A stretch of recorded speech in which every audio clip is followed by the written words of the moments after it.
दोस्तों, आपका स्वागत है हमारे यूट्यूब चैनल पर एक नई कहानी के साथ।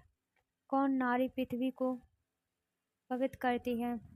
जिस स्त्री का लज्जा ही वस्त्र एवं विशुद्ध भाव ही भूषण हो, धर्म मार्ग में जिसका प्रवेश हो, मधुर वाणी बोलने का जिसमें गुण हो, वह पति सेवा परायण श्रेष्ठ नारी इस पृथ्वी को पवित्र करती है।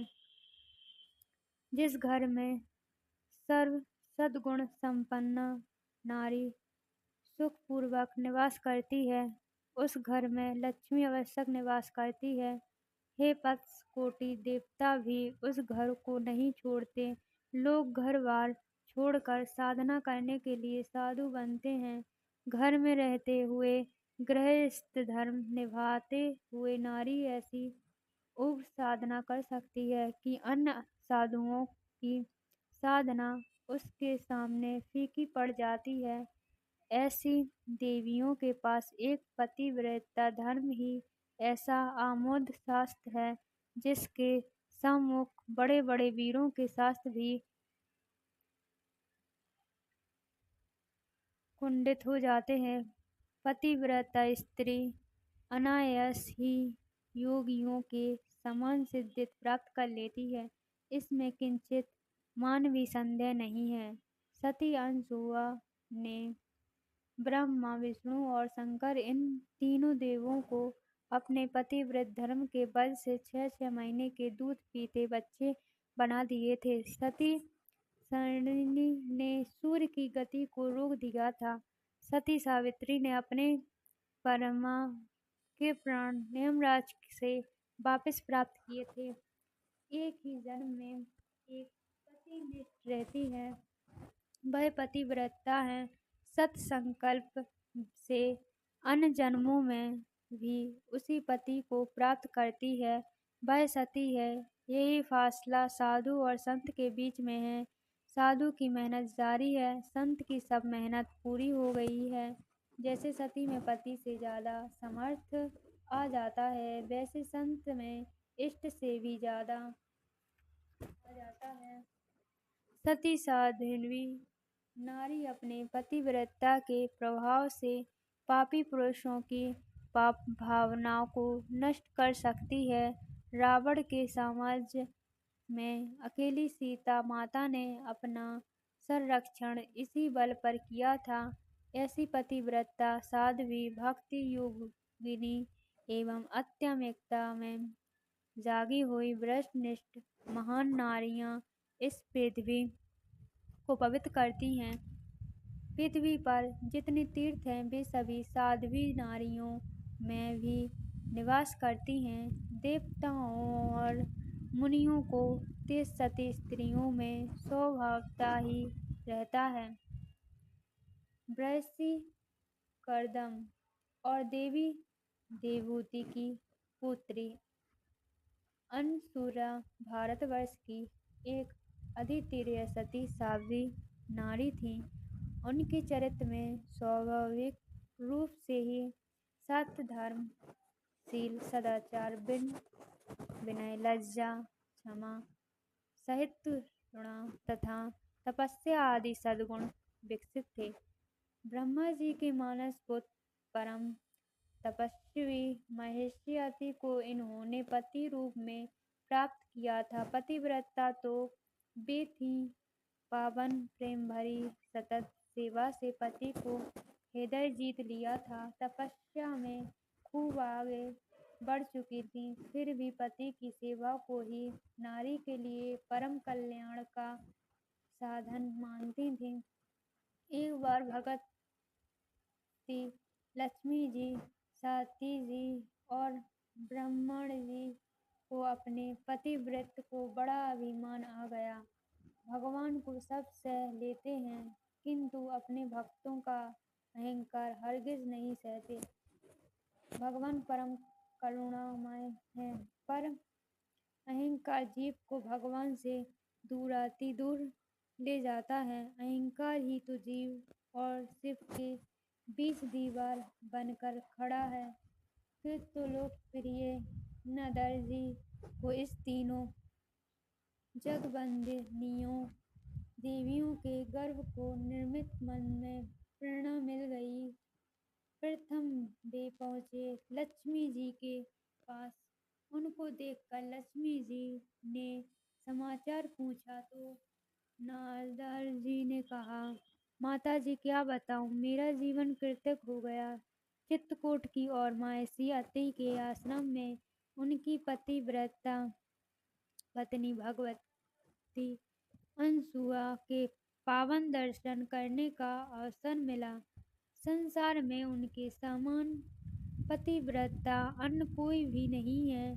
संस्कार की सभी सती साध्वी पतिव्रताओं में वे शिरोमणि है। यह सुनकर लक्ष्मी जी को बुरा लगा। यह मेरे घर का बच्चा मेरे ही सामने अन्य पतिव्रता स्त्री को मुझसे उत्तम बताता है, यह तो मेरा अपमान है। बात स्पष्ट करने के लिए पूछा, नारद क्या अनसुरा मुझसे भी बढ़कर हैं? माता जी आप बुरा न मानना, आप उन देवी अनसुरों की चौथाई के बराबर भी नहीं। लक्ष्मी जी का मुंह फीका पड़ गया। उनके मन में ईर्ष्या पैदा हुई। मानो मन निश्चित कर लिया कि अनसुरा को निजी दिखाकर रहूंगी। नादन ने देखा निराशा ठीक जगह पर लगा है। उन्होंने तो कलह का बीज बो दिया था। ठीक समय पर ज्योति गोणी उर्वर भूमि में बीज जल्दी ही उड़कर वृक्ष बन जाएगा। प्रसन्न होकर अब वे कैलाश की ओर चल दिए। इधर भगवान विष्णु पधारे तो लक्ष्मी जी मुंह फुलाकर बैठ गईं। भगवान ने बहुत समझाया, दुलार किया, तब लक्ष्मी जी बोली, देखो जी, सुन लो मेरी बात। बहुत दिनों तक मैंने आपके पैर दबाया, आपकी हाँ में हाँ मिलाई, आज तक कुछ नहीं मांगा। आज आपको एक बात माननी पड़ेगी। वादा करो विष्णु। हाँ वादा करता हूँ। पट्टा लिख दूं या गंगा जी में खड़ा होकर कहूँ? लक्ष्मी जी खुश हो गईं और बोली, बस महाराज, विश्वास है आपको कुछ भी करके अनसुआ देवी का सती सत भक्त करना होगा। भगवान मामला समझ गए। मन में कहने लगे कि इतनी समर्थ कहाँ जो उस देवी का पतिव्रता खंडित कर सके। परंतु प्रकट में हंसकर बोले, इस बस इतनी सी बात पर मुंह फुला लिया था। हम अभी जाते हैं। भगवान इतना कहकर अति के आश्रम की ओर चल पड़े। उधर उधर नारद जी पहुंचे। कैलाशपति जी ने स्वागत करके एक लड्डू दिया। खाते ही नारद बोले, वह लड्डू मीठा तो है, मगर सती अनसुआ के लड्डू में जैसा अमृत सा स्वाद है वैसा इसमें नहीं। में जैसा अमृतमय स्वाद है वैसा इसमें नहीं। सती जी ने पूछताछ की तो नारद जी देवी अनसुआ की प्रशंसा करते हुए बताया कि भगवती अनसुआ भगवान अत्रि की प्राण प्रिय पत्री हैं और विश्व में सर्वोत्तम पतिव्रता देवी हैं। आपका पतिव्रत भी उनके आगे फीका है। यह सुनते ही सती जी दौड़ी दौड़ी शिवाजी के पास पहुंची। स्त्री चरित्र रच के भोलेनाथ को सती अनसुआ का सतीत्व भंग करने के लिए राजी कर लिया। भोले बाबा अति आश्रम की ओर चल दिए। इधर नारद जी बल्ललोक में माता प्राणी के पास पहुंचे। माता ने बेटे को बहुत समय के बाद आया हुआ देखा तो उनका दिल खिल उठा।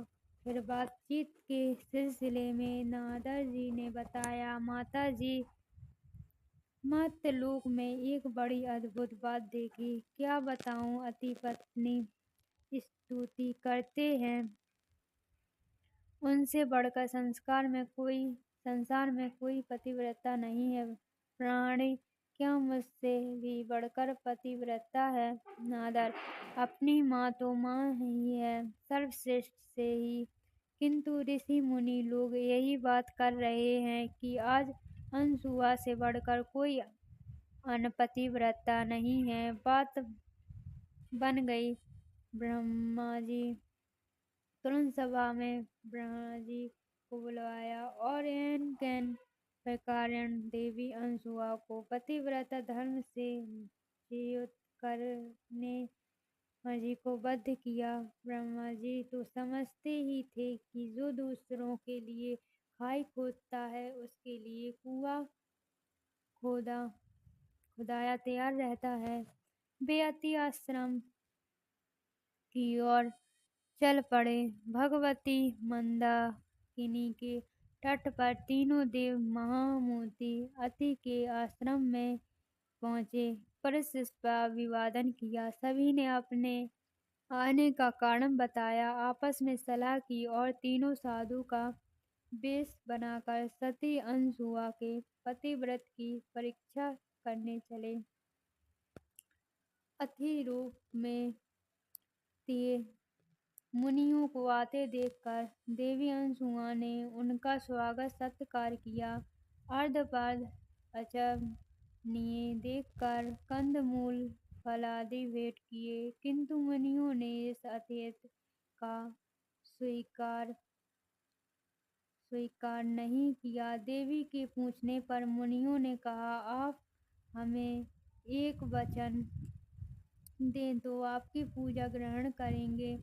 अनसुआ मुनियों अतिथि का सत्कार प्राणों का बलिदान करके भी किया जाता है। आप जिस प्रकार प्रसन्न होंगे उसी प्रकार मैं करने को तैयार हूँ। तब मुनियों ने अनसुओं को वचनबद्ध देखकर कहा, देवी आप अपने मार्ग स्थान नम्र करके हमारा अति तीर्थ सत्कार कीजिए। यह सुनकर पतिव्रता अनसुआ हल्की बक्की सी रह गईं। यह अनुचित प्रस्ताव करने वाले तीन मुनि कौन हैं, यह देखने के लिए ध्यान लगाया तो सब रहस्य ज्ञात हो गया। फिर बोली, हे अतिथि देवों। फिर सती ने पानी में निहारते हुए संकल्प किया कि यदि मैं सच्ची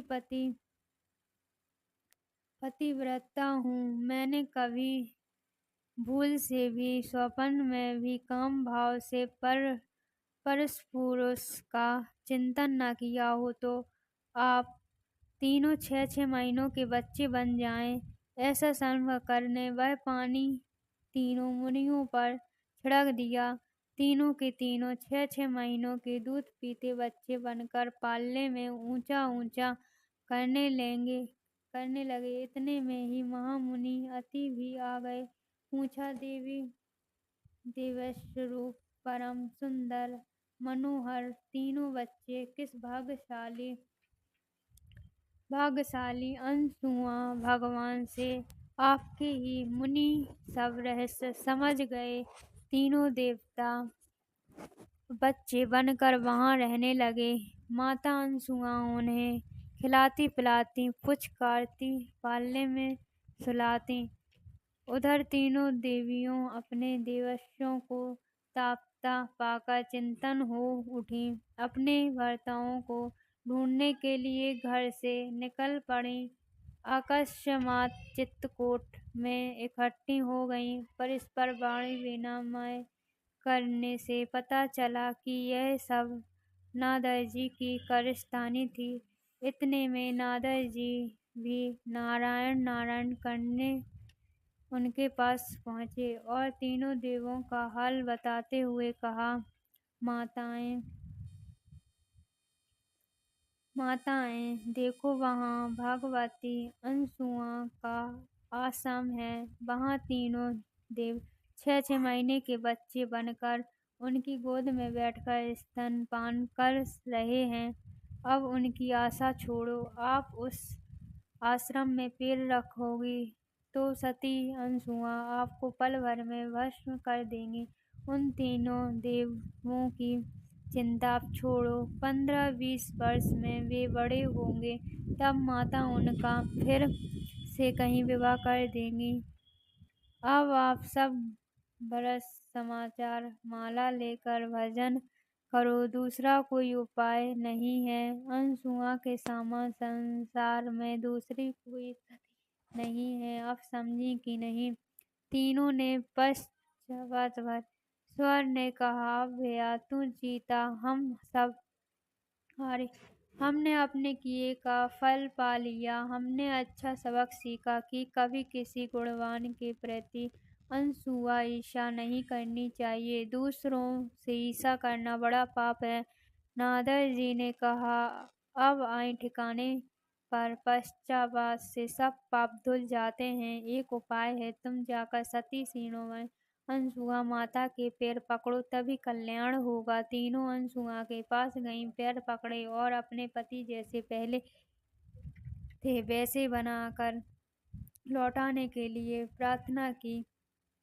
तुम हो तीनों, हम आपकी पुत्रवधू हैं। अनसुआ, आज ही मेरे बच्चे तो अभी छोटे छोटे हैं और इतनी बड़ी लंबत्तड़ बहुएं कहाँ से आ गईं? इतने में अत्रि आए। तीनों बहुएं घूंघट मारकर एक और हट गईं। मुनि ने पूछा, देवी ये तीनों कौन हैं?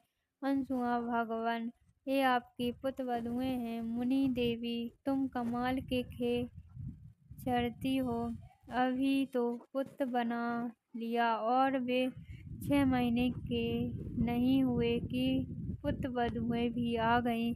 हाथ भर बच्चे, पाँव हाथ की बहुएं। अनसुआ, मेरे बच्चे की एक दिन बड़े हो जाएंगे। सुनकर मुनि हंसने लगे। अब तीनों ने सती के पैर पकड़े और अपने अपने पतियों को वापस पाने के लिए प्रार्थना करने लगी। अनसुआ, मैं कब माना करती हूँ, आपके पति से सो रहे हैं, पालने में गोदी में उठाकर ले जाओ। तीनों देवियां लज्जित हो गईं, वे पश्चाताप से भर गईं। आखिर माता का हृदय पसीज गया। हाथ में जल लेकर संकल्प किया और बच्चों के ऊपर छिड़क दिया। तीनों देव अपने अपने असली रूप में आ गए। अनसुआ ने तीनों देवों की विधि सहित पूजा और प्रदक्षिण की। प्रसन्न होकर देवों ने वरदान मांगने के लिए कहा। अनसुआ, आप यदि मुझ पर प्रसन्न हैं तो मैं यही मांगती हूँ कि आप तीनों मेरे पुत्र हो जाएं। तथास्तु। फिर तीनों ने नतमस्तक खड़ी लक्ष्मी जी, सती जी तथा ब्रह्मा जी ने पूछा, अब कहो संसार में सबसे बड़ी सती कौन है? तीनों ने एक साथ कहा, परम पूज्य प्रातः स्मरणीय भगवती अनसुआ देवी सर्वश्रेष्ठ सती हैं, जो स्त्री पति को ही परमेश्वर मानकर अपनी पति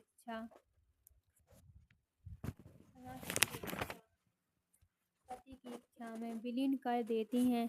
एक निष्ठ होकर पतिव्रत धर्म का पूरा पालन करती हैं। वह इस संसार में सब कुछ करने में समर्थ हो जाती हैं। फिर पति चाहे कैसा भी हो, इसका महत्व नहीं है। सती नारी में समर्थ प्रकट होता है, वह पति के गुणों के कारण नहीं बल्कि अपनी एक निष्ठा के प्रभाव से प्रकट होता है। संकल्प की दृष्टा के आगे सब संभाल होता है। अतः अपने दुर्बल और मलिन संकल्पों से बचें। तुम भी वही नारी हो, तुम में भी वही अथाह शक्ति के बीज छुपे हैं। डरो मत, छोटी मोटी बातों से चिंतित मत हो जाओ, अपने कर्तव्य किए जाओ। संसार सारा स्वप्न है। सती की कथा भी स्वप्न हो गई, तुम्हारे दुख भी स्वप्न बन जाएंगे। परिस्थितियों से परेशान मत हो, ईश्वर के रास्ते पर कदम रखें तो चलते चलो। पितृ निष्ठापूर्व से सती एक सती थी। उसका नाम तो नर्मदा था, किंतु संडिल गोत्र में पैदा हुई थी, इससे संडिली नाम से प्रसिद्ध हुई। वह नारी क्या थी? देवी थी। उसका पति कौशिक नामक एक प्रसिद्ध ब्राह्मण था। वह पूर्व जन्मों के पापों के कारण कोढ़ी हो गया था। पैसे बहुत थे, इसलिए बदचलन भी हो गया था। सन्नी अपने रोगग्रस्त पति की सेवा पूरी लगन से करती थी। उस साध्वी और पतिव्रता नारी को इस शास्त्र वचन पर अटल श्रद्धा थी कि सब प्रकार से सेवा करके पति को संतुष्ट रखना ही नारी का परम धर्म है। वह खूब प्रेम से पति को निहालती, कपड़े पहनाती, हाथ से भोजन कराती। इतना ही नहीं, उसके थूक कंकाल और रक्त भी स्वयं धोती। मधुर वाणी से पति को प्रसन्न रखती और देवता उसका पूजन करती। कौशिक का स्वभाव क्रोधी था। पति सेवा परायण इस देवी को वह निष्ठुर सदा फटकारता रहता, फिर भी सती ने अपना सतीत्व नहीं छोड़ा। कौशिक से चला फिरा नहीं जाता था। वह एक सुंदर वेश्या में आसक्त हो गया था। उसने अपनी पत्नी से कहा, तू अपने कंधे पर बैठाकर मुझे मेरी प्रेमिका सा के घर ले जाया कर। सती पर तो जैसे दुखों का पहाड़ टूट पड़ा, मगर संडली भी जैसे सहनशीलता का अवतार थी। दुख को समस्त पूर्वक सहन करें तो भक्ति बन जाता है, निंदा करके सहन करें तो पाप बन जाता है, और बेशर्मी से सहन करते रहें तो व्यर्थ में दुखी ही होना पड़ता है। संडली सत्संग के कारण और अपने गुरु के आशीर्वाद के कारण दुख को सुख समझ कर झेला दुष्य कष्टों को अपनी साधना का साधना बना लिया। उसने अपने सत्संग की समझ से प्रतिकूल परिस्थिति को अनुकूल परिस्थिति में पलट दिया। लोगों को दिखाने में आने वाली उसकी निर्बलता ही सत्संग की समझ के कारण बाद में जाकर उसका अपूर्व बल सिद्ध हो गई। जो कार्य नौकर करता था वह अब संडली को करना पड़ा। वह अपने पति को अपने कंधे पर चढ़ाकर वेश्या के घर रात को ले जाती और वेश्या के पास उसे छोड़कर स्वयं तक नीचे बैठी इंतजार करती रहती। जब वह सुबह इशारा करता तब वह उसे अपने कंधे पर चढ़ाकर पुनः घर ले आती।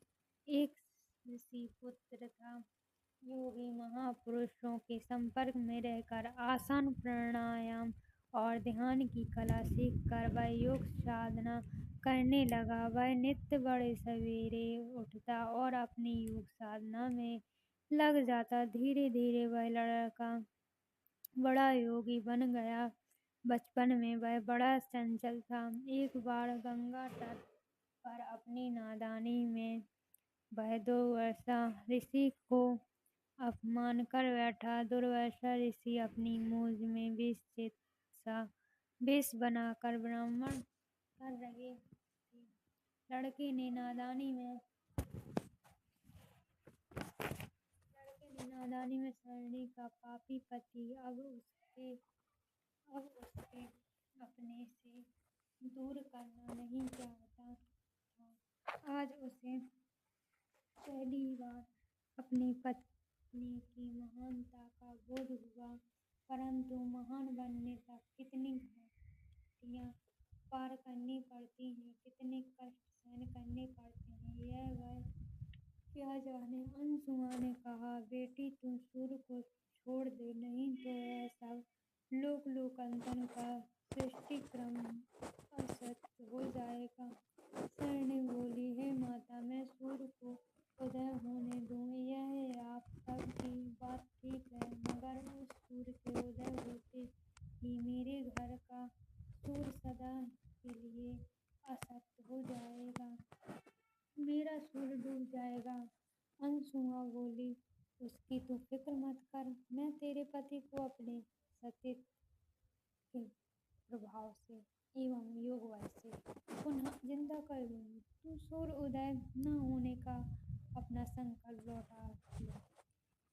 सारणी ने सूर्य पर से अपना संकल्प खींच लिया। सूर्योदय हुआ, सभी देवता सिद्ध हुए, सृष्टिक्रम पुनः सुचारू रूप से चल पड़ा। योगी के शव का प्रभाव हुआ और सारणी का पति सूर्य के ब्रह्मकरण के साथ ही प्राणहीन होकर पृथ्वी पर गिर पड़ा।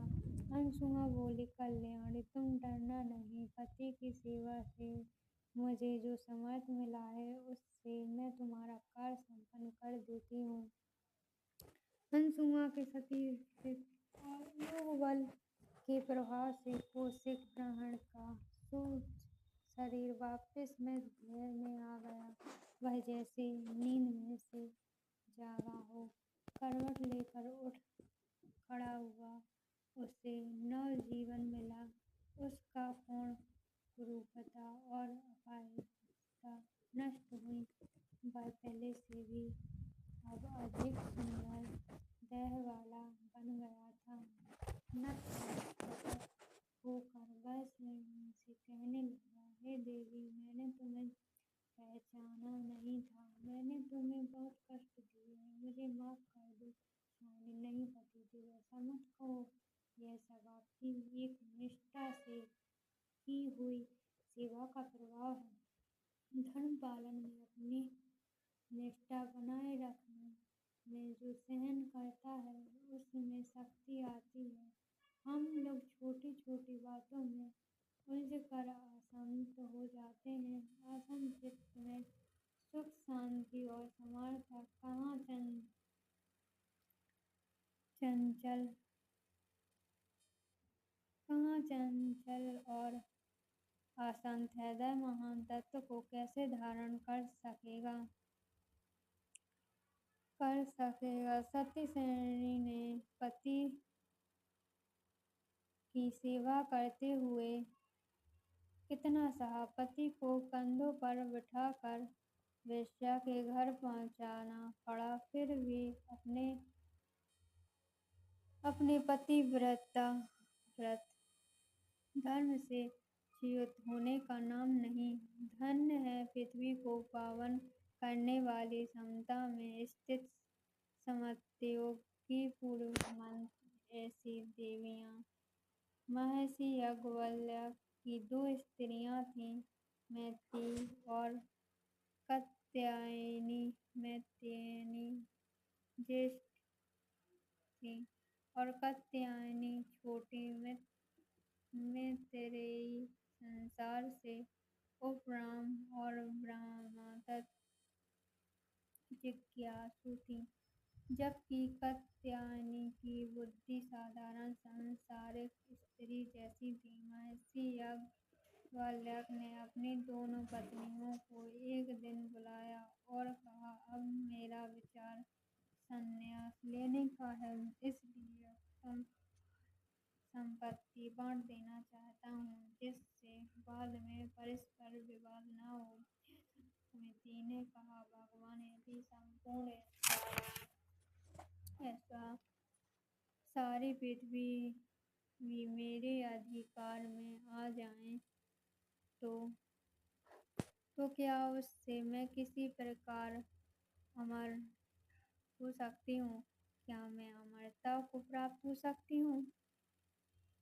याज्ञवल्क्य, नहीं, कदापि नहीं। यह आशा निरर्थक है। मैत्रेयी, भगवान जिससे मैं अमर नहीं हो सकती, उसे लेकर मैं क्या करूँगी?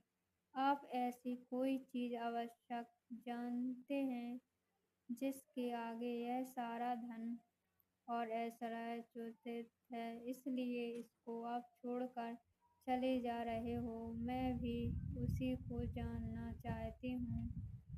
केवल जिस वस्तु को श्रीमान अमरता का साधन जानते हैं, उसी का मुझे उपदेश करें। मैत्रेयी की यह जिज्ञासापूर्ण बात सुनकर याज्ञवल्क्य को बड़ी प्रसन्नता हुई। प्रेम भरे स्वर में उन्होंने कहा, धन्य मैत्रेयी धन, तुम्हारी जिज्ञासा देखकर अत्यंत खुशी होती है। मैं तुम्हें उपदेश करता हूँ, उस पर स्वयं विचार करके हृदय में धारण करो, मनन और निधिध्यासन करो।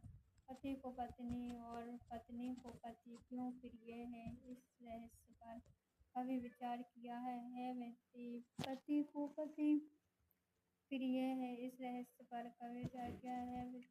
पति को पत्नी इसलिए प्रिय नहीं कि वह पत्नी है, अपूर्ति इसलिए प्रिय है कि वह अपने आत्मा को संतोष देती हैं। उसी तरह पत्नी को पति भी अपने आत्मा को सुख देने के कारण को प्रिय है। इसी न्याय से पुत्र, धन, ब्राह्मण, देवता एवं समस्त जगत अपनी प्रियता के कारण प्रिय लगता है, अन्य किसी से नहीं। अतः सबसे बढ़कर प्रिय वस्तु अपनी आत्मा है। इसलिए मैत्रेयी, तुम्हें आत्मा का ही दर्शन, श्रवण, मानस और निधिध्यासन करना चाहिए। उसी के दर्शन, श्रवण, मनन और यथार्थ ज्ञान से सब कुछ ज्ञात हो जाता है। बंदर,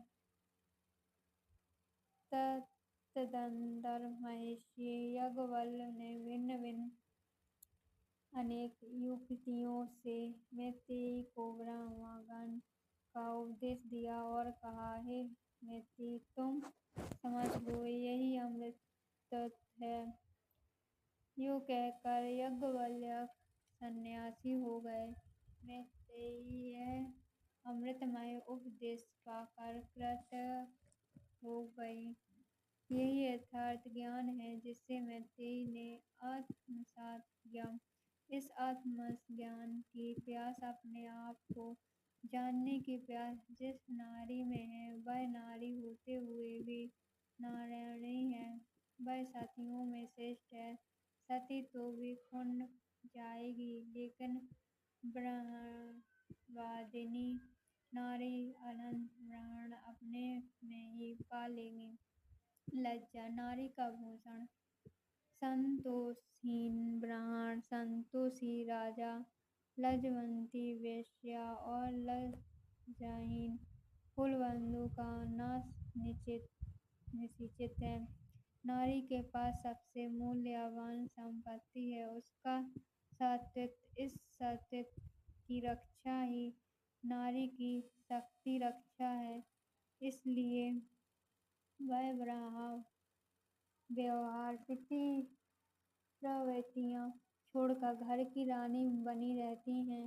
स्त्रियों के लिए स्त्रीयोचित लज्जा को छोड़कर पुरुषों से निसंकोच मिलना, उसके साथ खेल तमाशों में जाना, खान पान तथा नृत्य गीत आदि करना सबसे बढ़कर हानिकार है। आजकल जो लोग स्त्रियों के उद्धार के लिए स्त्री जाति पर सहानुभूति या दया करने के भाव से उनके घर से खींचकर बाजार में पुरुष के समकक्ष खड़ा करने में अपना कर्तव्य मानते हैं, वे लोग या तो अपना भाव शुद्ध होने पर भी भ्रम में हैं, जीवन की गहराइयों की उन्हें पता नहीं, या जानबूझकर अपनी वासनाओं को ही दया सहानुभूति का चोंगा पहनाकर नारी जाति के सत्य अंश में संलग्न है। नारी में लज्जा नृसिंह है, यह देवी भाव उसमें स्वाभाविक ही रहता है। इससे सतीत्व और पतिव्रत का पोषण संरक्षण होता है। इसलिए लज्जा को नारी का भूषण कहा गया है। लज्जा का प्रयास करने के लिए कि भारती सर्वत्र विचरने में नारी का गौरव नहीं है। यह एक वैज्ञानिक रहस्य है कि जिस नारी पर बहुत से पुरुषों की काम दृष्टि पड़ती है, उसके चरित्र की निश्चित ही हानि होती है। मनुष्य के मानसिक भावों का विद्युत प्रवाह उसके शरीर से निरंतर बहता है। यह प्रभाव शब्द स्पर्श एवं दृष्टि द्वारा दूसरे के मन एवं शरीर पर असर करता है। सामने भी ऐसा ही सजातीय भाव होता है, तो ये शुभ संगों की परिणति मौका पाकर घोर पतन में आवश्यक हो जाती है। यदि सजातीय भाव नहीं भी है, फिर भी बार बार दृष्टि संपर्क से ऐसा भाव बन ही जाता है। लज्जा छोड़कर पुरुष पाल्यों में निसंकोच घूमने फिरने से पतिव्रत में क्षति पहुँचती है, क्योंकि इस स्थिति में नारी को हजारों पुरुषों की विकृत कामुक दूषित दृष्टि का शिकार होना पड़ता है। जिन स्त्रियों ने घर छोड़कर सावधान पूर्वक में मिश्रण किया, अब बताइए दिव्या की मोटी लज्जिताशील नारी को दुकानों एवं ऑफिसों में खड़ी करने से उनकी पतिव्रता में कितनी हानि होती होगी। नारी की कीर्ति स्फटिक दर्पण के समान है, जो अत्यंत उज्ज्वल एवं चमकीला होने पर भी एक स्वभाव से मलिन होने लगता है। सबसे अधिक सुगंध वाली स्त्री वही है जिसकी गंध किसी को नहीं आती। नारी एक ऐसा पुरुष है जो छाया घर में ही अपनी सुगंध फैलाता है। जो चीज जितनी मूल्यवान तथा प्रिय होती है, वह उतनी ही अधिक सावधानी संपन्न और संरक्षण के साथ रखी जाती है। स्त्री पुरुष के विषय विलास की सामग्री नहीं है, बल्कि संपूर्ण ग्रह इस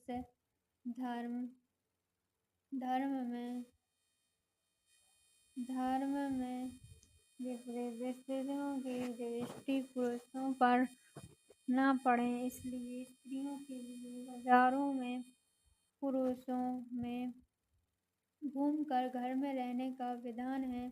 यहाँ तक कहा गया है कि आहार निद्रा के समय में भी पुरुष स्त्रियों को न देखें। स्त्री पुरुष एक साथ बैठकर भोजन न करें और स्त्री भोजन करती हों तो पुरुष उसे देखें भी नहीं। आजकल सुधार के नाम पर स्त्रियों को साथ लेकर घूमने फिरने की एवं होटलों में एक ही टेबल पर खाने पीने की प्रथा बढ़ रही है। ऐसे स्त्री पुरुषों को ईमानदारी के साथ अपनी मनुष्यता का अवलोकन करना चाहिए और भली भांति सोच समझ कर सबको ऐसी व्यवस्था करनी चाहिए जिससे नारी के भूषण लज्जा की रक्षा और उसका पतिव्रत धर्म आशोषा बना रहे। इसी से स्त्रियों के लिए पुरुषों में बाजारों में न घूमकर घर में रहने का विधान है। इसका मतलब यह नहीं कि नारी कपड़े पहने गहने बाल बच्चों में मगन हो जाए, आँख बंद करके संसार का बोझ ढोने वाली गुड़िया बन जाए। नहीं, नारी को इस अंधकार की ओर ले जाने वाली पटरियों से बचना है। अपने भीतर के खजाने साधना के प्रकाश से खोजना है। मनुष्य जीवन मिला है तो अपने व्यावहारिक कर्तव्यों का पालन करते हुए परम कर्तव्य आत्मज्ञान की सिद्धि करनी है। उसमें प्रतिबद्ध आवश्यक है। उसी नींव पर चरित्र का पूरा भवन खड़ा है। जो नारी उच्च श्रृंखलता से बचकर अपने गौरव से गौरवान्वित हो जाते हैं, अपनी वास्तविक महिमा से महिमान हो जाते हैं, उससे यह पृथ्वी भी पावन हो जाती है। सूर्य स्थावर जंगम जगत की आत्मा है। सूर्य और चंद्र दोनों माया विशिष्ट ब्रह्मा के नित्य हैं। इनके द्वारा ही जड़ और चेतन जगत को जीवन मिलता है।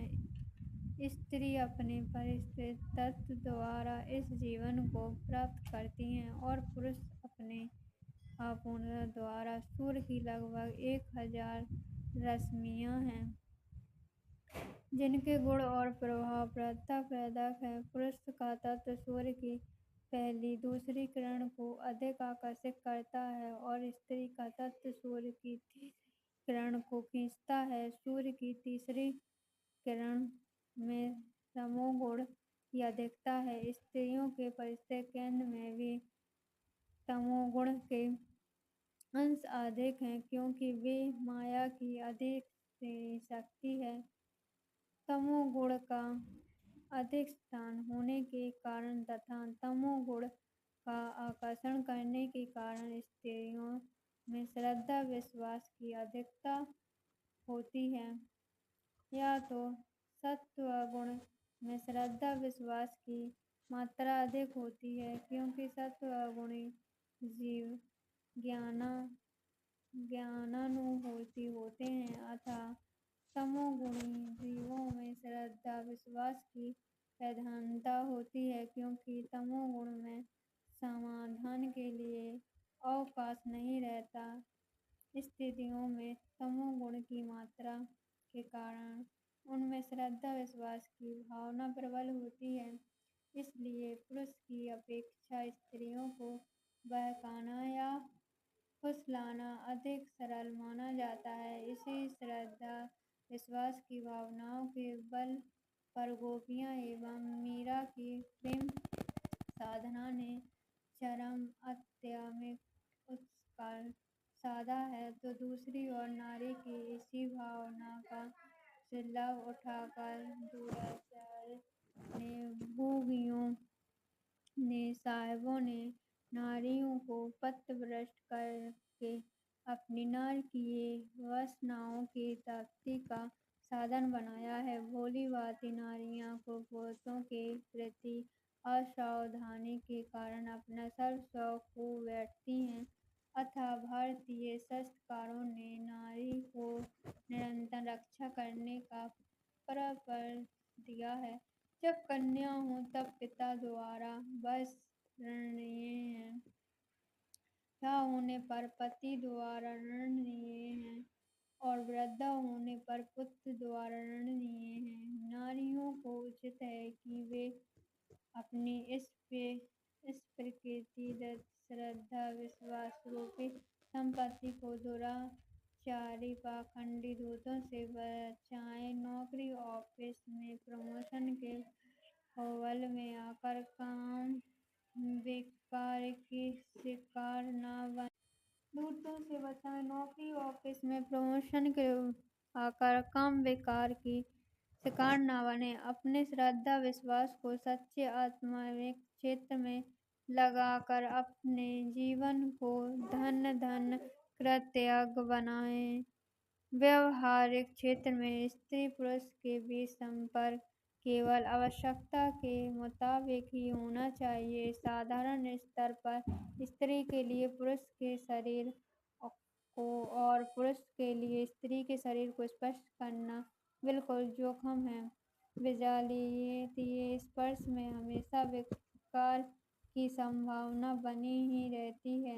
स्त्री पुरुष को आवास में रखना आवश्यक है, क्योंकि व्यवहारिक और सामाजिक जीवन परस्पर प्रेम से भरे सहयोग पर ही निर्भर है, परंतु पति पत्नी के संबंध के सिवा शारीरिक एवं बौद्धिक रूप से भी स्त्री पुरुष का परिचय बिल्कुल ही निषिद्ध है। फिर भी जब अपने या दूसरे के प्राणों की आपूर्ति का प्रसंग खड़ा हो जाए, तब परस्पर बोलकर या की रक्षा जानी चाहिए।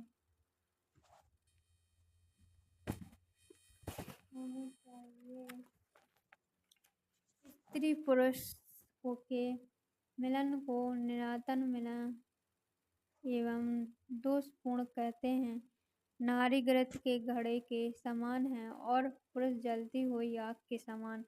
इसलिए बुद्धिमान पुरुष जैसे आग बढ़ जाने के भय से ही घी और आग को एक साथ नहीं रखते, वैसे ही नारी और पुरुष को साथ नहीं रखना चाहिए। यहाँ तक कि माँ, बहन और पुत्री के साथ भी एकांत में न बैठें। इंद्रियाँ बड़ी बदलती हैं, वे मैदान को भी खींच लेती हैं।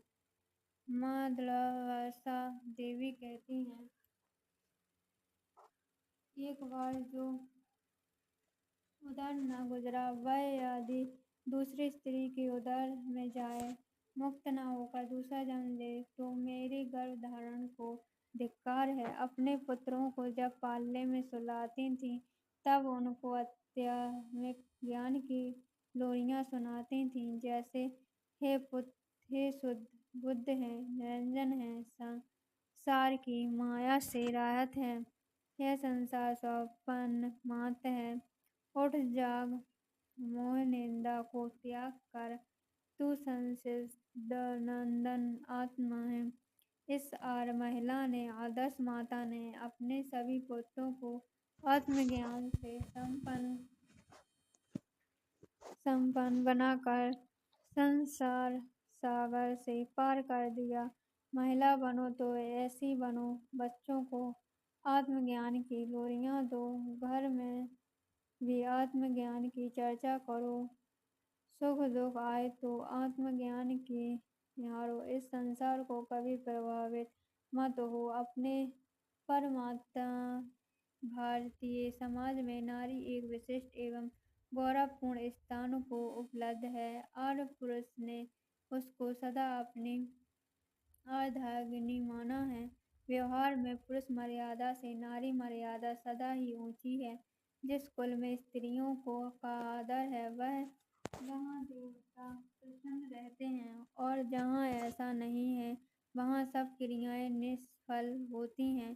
सृष्टि के आरंभ में ही परमात्मा ने अपने को दो रूपों में विभक्त किया। आधे हिस्से से पुरुष बने और बाकी से नारी, दक्षिण भाग से पुरुष बने और वाम भाग से प्रकृति। सभी शास्त्र, वेद, पुराण, स्मृति, संस्कृति भी स्त्री को पुरुष की अर्धांगिनी मानते हैं। गृहस्थ के घर में स्त्री को लक्ष्मी समझते हैं। जिस घर में स्त्री न हो, उसे जंगल के समान माना जाता है। घर को घर नहीं कहते, जहाँ गृहिणी रहती है वही घर कहलाता है। जिस घर में नारी का सम्मान नहीं होता, उसके अधिकारों की रक्षा नहीं होती, वह घर लक्ष्मी शून्य हो जाता है। जिस घर में दुखित स्त्री अभिशाप देती है, उस घर का धन, पशु और संतान सभी नष्ट हो जाते हैं। इसलिए शांति चाहने वाले लोगों को हर एक उत्सव में भोजन भूषण आदि से नारी का सम्मान करना चाहिए। नारी सदा रक्षण करने योग्य है, सदा अभयता है। किसी भी मार्ग की नारी चाहे कैसी भी हो, उसे मारना पाप कहा गया है। जो दुख में पड़ी एक नारी की रक्षा करता है, वह मानो अनेक पापों का प्रायश्चित करके पुण्य का संचय करता है। एक बड़ा भारी डाकू था, उसने अपने जीवन में बहुत से कुंवर किए, सच्चा व्यक्ति की हत्या की। एक दिन उसने अपने नारी गृहस्थ के घड़े के समान है और पुरुष जलती हुई आग के समान है। इसलिए बुद्धि पुरुष ने जैसे आग बढ़ जाने के भय से घी और आग को एक साथ नहीं रखते, वैसे ही नारी पुरुष को एक साथ नहीं रखते। संतान हुआ अपने पापों को शोधनार्थ वह किसी संत पुरुष की शरण में गया और उससे प्रायश्चित कराने को कहा। संत श्री ने उसे एक काला झंडा दिया और तीर्थ यात्रा करने भेज दिया। कहा कि स्वयं तीर्थों स्नान करके झंडे को भी कराना। जब झंडा सफेद होवे, तब समझाना कि प्रायश्चित पूरा हुआ है, पाप धुल गए हैं। डाकू झंडे साथ सब तीर्थों में स्नान कर चुका, परंतु वह झंडा सफेद न हुआ। व्याकुल हो उसने गुरुदेव के अंतिम दर्शन के बाद अपने प्राणों को विलीन करना चाहा। वह गुरुदेव के दर्शन करने के लिए लौटा। रास्ते में एक जंगल आया। भीतर जाने के बाद उसे एक स्त्री की करुण आवाज सुनाई दी, जैसे कोई हिरनी शेर के पंजे में फंस गई। 10 डाकू उस आंवला पर बलात्कार करना चाहते। उसे देखते ही इस डाकू को दया आई। उसने सोचा कि इस स्त्री को बचाते के हेतु 70 के साथ 10 हत्याएं और भी हो जाएं तो क्या फर्क पड़ता। एक अमला बचाने का पूर्ण हो तो हो गया ही। उसने अपनी तलवार से 10 को मस्तक काट कर स्त्री को मुक्त किया। उसी समय उसका काला झंडा सफेद हो गया। वह खुश होता हुआ गुरु के चरणों में पहुंचा। गुरु ने पूछा, किस चीज से यह झंडा सफेद हुआ। आपकी कृत्य आशीषित में यह सफेद हुआ। आशीष आशीषित क्या है। 70 हत्याओं के साथ जब और 10 मिलकर 80 हत्याएं हुई तब झंडा सफेद हुआ। इतना कहकर उस सारी घटना गुरुजी को सुना दी। तूने जो एक निशाए औला स्त्री की रक्षा की लिए हत्याएं की, वह पाप होते हुए भी तेरे लिए पुण्य बन गई और उससे तेरे पुराने पापों का भी नाश हुआ। नारी औला नहीं, सबला भी है। नारी मात भोग्या नहीं, पुरुष को भी शिक्षा देने योग्य चरित्र बरत सकती है। स्त्री अपने माता पिता, पति, सास और ससुर की भी उद्दशक हो सकती है, अगर वह अपने चरित्र और साधना में दृढ़ एवं उत्साही बन जाए तो। सती सावित्री ऐसी ही एक नारी हो गई जिसने अपने तपोबल के प्रभाव से यमराज से अपने माता पिता, सास ससुर एवं पति के साथ अपने लिए भी वरदान मांगकर सबको उन्नत बनाया। रजोदर्शन प्रकृति का एक महान संकेत है। इसके 3 साल के बाद स्त्री गर्भ धारण के योग्य हो जाती है। इसी कारण ऋतुकाल में स्त्रियों की काम वासना बलवती हुआ करती है। यह वासना उसे बलात्कार से पुरुष दर्शन करवाती है। इस समय यदि पति के द्वारा अथाह कारण सुरक्षित नहीं होता तो उसके चित्त पर अनेकों पुरुषों की छाया पड़ती है, जिससे उसका आदर्श नष्ट हो जाता है। ऋतुमती स्त्री के चित्त की स्थिति ठीक फोटो के कैमरे की सी होती है। ऋतु स्नान करके वह जिस पुरुष को मन से देखती है उसकी मूर्ति चित्त पर आ जाती है। आदर्श सती वही है जो पति के सिवा किसी को पुरुष रूप में देखती ही नहीं। यदि देखती है तो पतिव्रता या पुत्र के रूप में, परंतु ऐसी देखने वाली भी मध्यम श्रेणी की पतिव्रता मानी गई है। गोस्वामी तुलसीदास जी कहते हैं, कन्या जब यौवनाशय में प्रवेश कर रही हो तब उसके माता पिता का पवित्र कर्तव्य हो जाता है कि उसके अति संवेदनशील एवं नाजुक कला में के चित्त का संरक्षण होता रहे एवं वातावरण बनाए। सत्य साहित्य के पठन, मानक एवं संतरों के दर्शन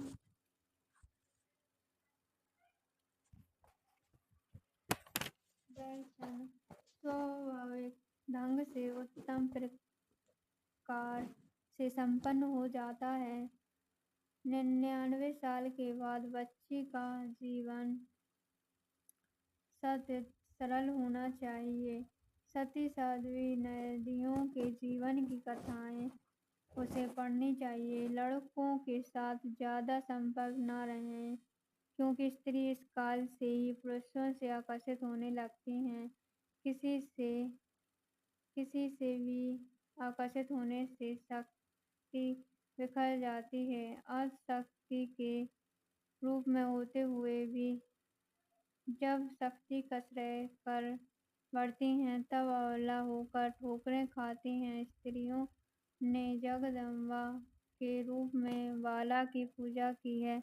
चिंतित में जब अनजाने पुरुषों को बैठा लेती हैं तो वही बला अबला बलहीन हो जाती हैं। पुरुषों के लिए स्त्री का चिंतन जितना जितना बिखरता है उतना उतना बल नष्ट हो जाता है। अतः माता पिता का प्रथम कर्तव्य है कि अपनी निर्दोष कुमारी करों बच्चियों को भ्रष्टा की ओर ले जाने वाले सिनेमा नष्ट आदि के वातावरण से युक्तिपूर्वक बचाएं। अनजाने चीजों से सुरक्षित रखें। ऐसी सहेलियों से भी बचाते रहें जो खुद आंवला हो चुकी हों, पुरुषों के गहरे चिंतन में ले चुकी हों। ऐसी सुरक्षा परामर्श से ही मिलने से स्त्री में सतीव्रत पनपता है। पूर्ण रूप में प्रकटता वह चरित्रवान सुशील बनकर परिवार समाज देश एवं पूरी पृथ्वी को पावन करती हैं। स्त्री शरीर में जो मलिनता होती है वह प्रतिमास राजस्व के द्वारा निकल जाती है और वह स्त्री हो जाती है। शास्त्रों में कहा जाता है कि राजस्व स्त्री को 3 दिन तक किसी का स्पर्श नहीं करना चाहिए। उसे सबसे अलग किसी की नजर न पड़े ऐसे स्थान में बैठना चाहिए। चौथे करके पवित्र होने के साथ तक किसी को अपना मुंह न दिखाना चाहिए, न अपना शब्द सुनाना चाहिए। राजस्वला होने के समय जितना संयम, हल्का भोजन तथा विलासिता का अभाव होगा उतनी ही स्त्री सौंदर्य की शक्ति कम होगी। राजस्वला स्त्री को 3 दिन तक केवल एक बार भोजन करना, जमीन पर सोना, संयत रहना चाहिए, घी दूध का सेवन नहीं करना चाहिए, गहने नहीं पहनना चाहिए और अग्नि को स्पर्श नहीं करना चाहिए। दूर तक दिन वस्त्रक सहित स्नान करना चाहिए। देखा गया है कि घर में पापड़ बनते हों और राजस्वला स्त्री उनको देख लें, पापड़ लाल हो जाते हैं। कुछ लोग इसको वहम मानते हैं परंतु यह वैज्ञानिक सत्य है। अमेरिका के प्रो-सिक ने यह प्रमाणित किया है कि राजस्वला नारी के शरीर में ऐसा कोई बलव विष होता है कि वह जिस बगीचे में चली जाती हैं उस बगीचे के फूल पत्ते आदि सूख जाते हैं, पौधे मर जाते हैं, फल सड़ जाते हैं, यहाँ तक कि वृक्षों के कीड़े तब भी पड़ जाते हैं। खांड के एक कारखाने में राजस्वला को प्रवेश कराया गया। बाद में निरीक्षण किया गया तो मालूम पड़ा कि खांड घटिया हो गई थी। अतः राजस्व स्त्री के दूर रहना उसके और अपने स्वास्थ्य के लिए अत्यंत हितकर है। जहाँ दर्शन और स्पर्श निषेध है वहाँ उसके हाथ के बनाए हुए भोजन खाने की तो बात ही कहाँ रही। राजदर्शन के दिनों में स्त्री को कुछ नियमों का पालन करना आवश्यक होता है। ऐसा कोई काम नहीं करना चाहिए जिससे उदर पेट को अधिक हिलाना पड़े या उस पर दबाव पड़े। जल का घड़ा उठाना, देर तक उखड़ू बैठना, दौड़ भाग करना, जोर से हंसना या रोना, झगड़ा करना, घूमना फिरना, गाना बजाना, सुख दुख या काम भाव बढ़ाने वाले देखना, ऐसी कामुक पुस्तकें पढ़ना या सब हानिकारक है। उदर और कमर को ठंडा लगने ऐसा काम नहीं। कमर तक जल में डूबकर स्नान नहीं करना चाहिए। मस्तक में गर्मी मालूम पड़े तो ठंडा तेल लगाना और भीगे अंगोछे से शरीर को पोंछना हानिकर नहीं है। राजदर्शन के समय का रक्त एक प्रकार का विष है। इस विष के संसर्ग में आई हुई चीजों को भी विष के समान ही समझ कर त्याग देना चाहिए। जब तक स्वयं होता हो तब तक पति का संग तो भूल कर भी न करना चाहिए। इन दिनों पति दर्शन भी निर्दिष्ट बतलाया गया है। शास्त्रों में गर्भाधान संस्कार की जो विधियां बताई हैं उसका लोप हो जाने के कारण ही आज कुल कंटक तथा देश विदेशों में हत्या करने वाली संतानों की उत्पत्ति हो रही है। अतः गर्भधारण संसार एक महत्वपूर्ण संसार है। स्त्री पुरुष के शरीर और